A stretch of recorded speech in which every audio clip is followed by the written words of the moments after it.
ஒரு மிகப்பெரிய நிறுவனத்தின் முதலாளி தனக்கு வயதாகிவிட்டதால் அவர் நிறுவனத்தின் பொறுப்பை அவரிடம் வேலை செய்யும் ஒரு திறமையானவரிடம் ஒப்படைக்க முடிவு செய்தார்.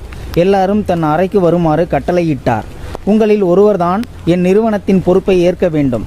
அதனால் உங்களுக்கு ஒரு போட்டி வைக்கப் போகின்றேன். யாரு வெற்றியடைகிறார்களோ அவர்தான் அடுத்த மேலாளர் என்றார். என் கையில் ஏராளமான விதைகள் இருக்கின்றன. இதை ஆளுக்கு ஒன்று கொடுப்பேன். இதை நீங்கள் உங்கள் வீட்டில் ஒரு தொட்டியில் நட்டு உரம் இட்டு தண்ணீர் ஊற்றி நன்றாக வளர்த்து அடுத்த வருடம் என்னிடம் காட்ட வேண்டும். யார் செடி நன்றாக வளர்ந்து இருக்கிறதோ அவரே என் கம்பெனியின் பொறுப்பை ஏற்க வேண்டும் என்றார்.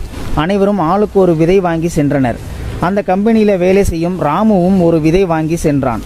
தன் மனைவியிடம் முதலாளி சொன்ன அனைத்தையும் சொன்னான்.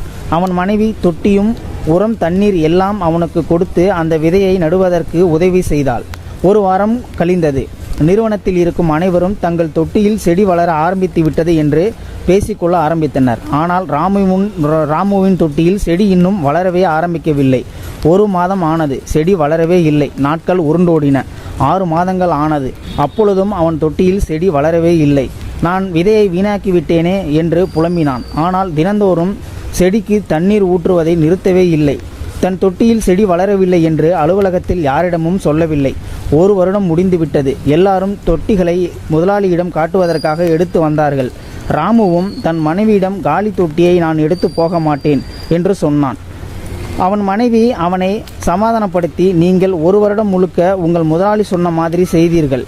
செடி வளராததற்கு நீங்கள் வருந்த வேண்டியதில்லை. நேர்மையாக நடந்து கொள்ளுங்கள்.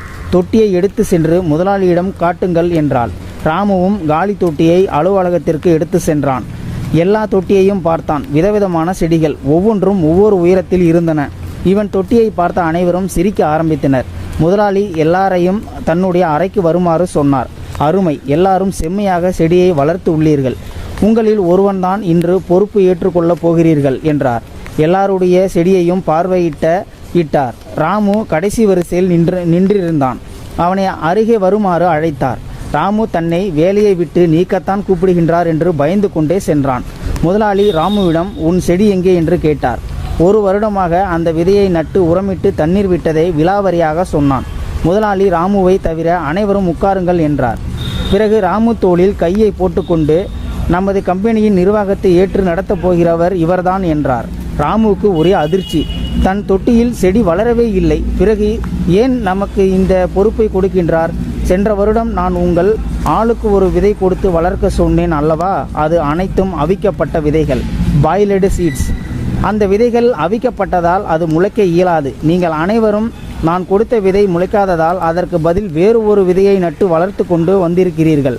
ராமு மட்டும் நேர்மையாக நடந்து கொண்டான். ஆகவே அவனே என் நிறுவனத்தை நிர்வகிக்க தகுதியானவன் என்றார். நாம் சொல்லும் சொல், நாம் பயணிக்கும் பாதை நேர்மையாக இருந்தால் வெற்றிகள் நம்மை தேடி வரும். நேர்மையை விதையுங்கள், பதவியும் பணமும் தேடி வரும்.